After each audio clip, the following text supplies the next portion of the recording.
इस हुकूमत का जवाब यह था कि इन कच्चे जहाज गिराएं, उनको मजबूर किए कि सीज़फायर हो। और जो इन खान साहब के हुकूमत के बाद भारत जोर और शोर से कहता था कि कश्मीर हमारा अंदरूनी मामला बन चुका है, अब बैनुल-अक़वामी ऑब्जर्वर्स हमारा ये टोर में मान रहे हैं कि ये तो एक आलमी इश्यू, इंटरनेशनल इश्यू बन चुका है। तो सबसे पहले सक्सेस ये है कि हमने कश्मीर कॉज को, जो माजी में अंदरूनी मामला में तब्दील कर चुका था, एक बैनुल-अक़वामी मामला बन चुका है। ये कश्मीरियों का सबसे बड़ा कामयाबी है कि यूनाइटेड नेशंस हो या यूनाइटेड स्टेट्स का सदर हो, वो सब कहते हैं कि मीडिएशन हो, बैनुल-अक़वामी इशू है। भारत भी बैनुल-अक़वामी इंटरनेशनल तक तो वो खुद नहीं पहुंचे अभी तक। वो ये जो उनका पुराना अल्फाज थे ना, अंदरूनी मसला, वो तो उससे पीछे हट चुके हैं। बैनुल-अक़वामी जहां बाकी दुनिया पहुंच चुके हैं, वो यहां तक तो नहीं पहुंचे। मगर भारत का अपना असेसमेंट यह है कि कश्मीर का मसला एक बायलैटरल इश्यू है, जिसपे हम पाकिस्तान भारत के दरमियान तय हो सकता है।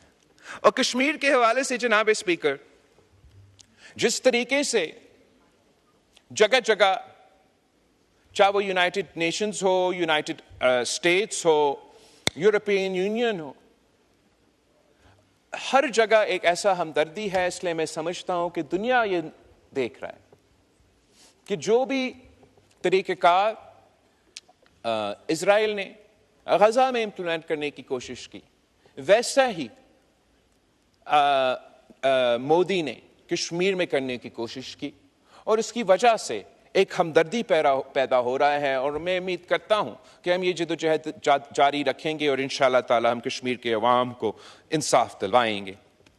जो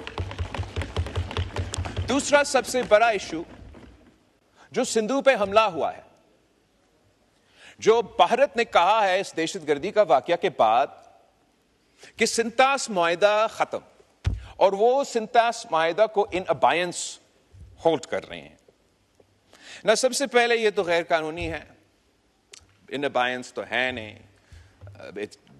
Indus water treaty even today is binding on India and Pakistan. मगर सिर्फ ये धमकी देना कि हम पाकिस्तान का पानी रोकेंगे, सिर्फ धमकी देना, ये धमकी ही यूनाइटेड नेशंस की चार्टर की खिलाफ वर्जी है। ये गैर कानूनी है, ये भारत नहीं कर सकता। इस धमकी पे अमल दरामद करने से, अगर खुदा ना खास्ता भारत ये फैसला करता है कि इसने इस धमकी पे अमल दरामद करना है, तो हमने अभी इनको जंग में हरवाए हैं, हमें एक और जंग लड़ना पड़ेगा। और उस जंग के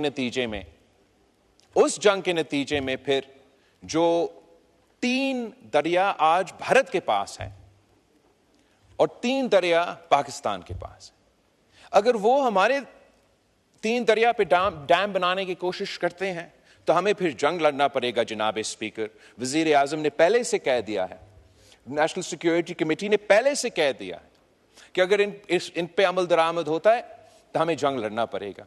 तो हम इंशाअल्लाह ताला एक तो जंग नहीं लड़ना पड़ेंगे, लेकिन अगर वो मजबूर होते हैं और उनको जंग का अगर हमें जंग लड़ना पड़ेगा, तो फिर डिसरप्ट ना करें। हम जानते हैं कि हमारा एयरफोर्स, हमारे अफवाज जैसे अभी इनको इबरतनाक शिकस्त दिलवाए, अगले आने वाले जंग में भी उस पोजीशन में हैं कि हम इनको इबरतनाक शिकस्त दिलवाएं। तो भारत के सामने 2 ऑप्शंस है जनाब स्पीकर, 2 ऑप्शन। या भारत, देखिए ये पहले भारत से फंडिंग लेते थे और इसलिए आज भी चीख रहे हैं। मैं भारत के अफरीदी साहब, जब आपके मेंबरान बोल रहे थे कोई डिस्टर्ब नहीं कर रहा था। ये don't force me to take action, please don't do that. नहीं जी, बात कीजिए, कोई जरूरत नहीं बात सुनने की। नहीं, आई डोंट नीड टू। जी बिलावल साहब, जहां तक भारत के लिए और मुल्क के अंदर जो भारत के सहूलतकार है उनके लिए 2 ही ऑप्शंस हैं, 2 ही ऑप्शंस। इनको इन्होंने फाटा पे बात नहीं, मैं नहीं बात करने दूं, इनको फाटा पे बात करनी थी, मैंने करने दी। एक दफा दो दफा इन्होंने कहा एप्लीकेशन लिख के देनी, फाइनेंस मिनिस्टर साहब से मीटिंग इनकी अरेंज करा दी। अब ये प्रोसीडिंग्स अगर डिसरप्ट कर रहे हैं तो this is very unfortunate and very unethical. जी बिलावल साहब। एनीवे जनाब speaker, I am happy to ignore them. आप भी इग्नोर करें, अवाम भी उनको इग्नोर ही कर रहे हैं। मैं पानी पे बात करना चाहूंगा, भारत पे। भारत ने जो इस के बाद अब भारत के लिए दो ही ऑप्शंस हैं, दो ही ऑप्शंस।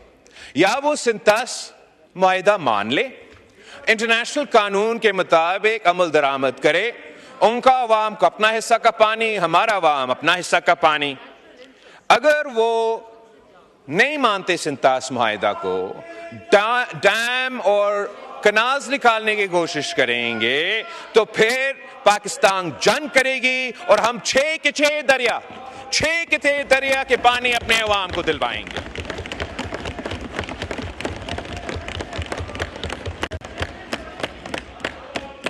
तीसरा इश्यू जनाब स्पीकर, वो दहशतगर्दी का इश्यू है। और भारत ने यह कोशिश किया कि दहशतगर्दी का इल्जाम पाकिस्तान पे लगाए और उनका हमला को जस्टिफाई करें। इस मैदान में भी जनाब स्पीकर, मैं फख्र के साथ कह सकता हूं कि भारत हार चुका, पाकिस्तान जीत चुका। भारत का कोशिश ये था कि पाकिस्तान को बाकायदा एक टेररिस्ट स्टेट डिक्लेयर किया जाए, पाकिस्तान का नाम से पुकारा जाए। वो चाह ये रहे थे कि चाहे वो फैटिफ हो, चाहे वो GSP प्लस हो, ये सारे जो फॉर्मूलाज हैं, इन फोरम्स में पाकिस्तान को नुकसान पहुंचाए। इस हद तक इन्होंने कोशिश की कि पाकिस्तान को अपना IMF पैकेज ना दिया जाए, मगर हर महाज पे पाकिस्तान जीता, भारत हारा। पाकिस्तान जीता तो भारत हारा। आपने अपना IMF के सिलसिले में एक सियासी जमात ने इस मुल्क में माजी में हमारा IMF का प्रोग्राम को नुकसान पहुंचाने की कोशिश की, वो नाकाम रहे। इस दफा भारत ने कोशिश की, वो नाकाम रहे। जहां हम गए जनाब स्पीकर, वहां तो पीछा भारत के नुमाइंदे आए। तो जब हम यूनाइटेड नेशंस में थे और हमने यूनाइटेड नेशंस के फोरम पे पाकिस्तान की आवाज उठाए और हमारा दहशतगर्दी के हवाले से मौक़िफ़ भी प्रेजेंट किया, भारत का भी पूरा कोशिश था कि उनका मौक़िफ़ प्रेजेंट किया जाए और पाकिस्तान को UN में वो साबित करे कि हम दहशतगर्द ममालिक हैं।